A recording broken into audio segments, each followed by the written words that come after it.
Isang mapagpalang araw po sa inyong lahat. So napadaan po tayo rito sa may open canal, boundary ng Malagasang, Imus, Cavite. So gawa na rin po yung overpass ng tatawid ng Malagasang papuntang Gentry doon sa may open canal. So malaking bagay ho to na ibsan yung traffic dito sa may kanto ng Malagasang. Maging doon sa may kanto ng Aguinaldo Highway going to Malagasang open canal ay hindi na ho ganong ka-traffic. So although yung mga kalsada ngayon doon hindi pa purely natatapos, so unti-unti ho matatapos na rin ho yun. So malawak na rin po itong kalsada ng pagpapamo rito sa open canal going to Gentry.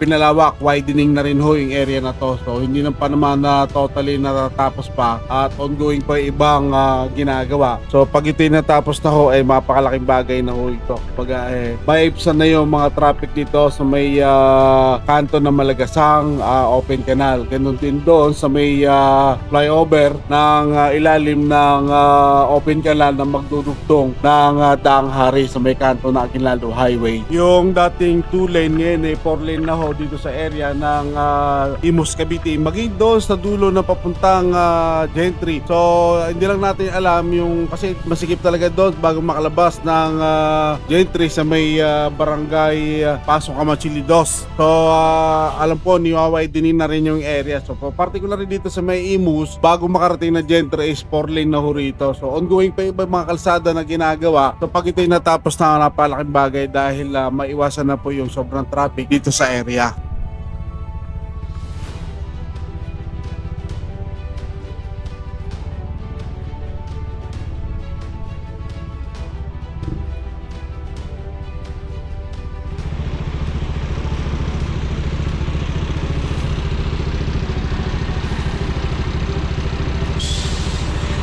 Maging dito sa river park ng Gentry papasok ng Lancaster ay malawak na rin na kalsada. Bali 6 lane bale dahil kabilaan 3 lane, kabila naman 3 lane. So malawak na rin yung kalsada rito. May mga kalsada na rin ginagawa pakanan at saka papunta ron sa may kaliwa dulo ng Pesarica Circle. So hindi natin alam kung may patagos pa ng barangay Pasok Kamachili na hindi ka nadadaan ng Lancaster. Ganun din kung mayroong patagos ng Barangay Navarro na hindi nadadaan ng Lancaster. Kasi dito sa Lancaster minsan may kahigpitan yung mga guard. Kailangan talaga may sticker ka. Although nagpapadaan din naman sila, so minsan talaga may araw na mahigpit sila. So wala talagang lulusutan palagay ko. Talagang dadaan ka talaga. Okay, papuntang Barangay Navarro. So dadaan ka talaga ng Lancaster. Pwede naman kung may palusot ng Pascam, Pasong Kamachili. So hindi ka nadadaan ng Lancaster para iwas lang doon minsan. Kasi may araw hindi natin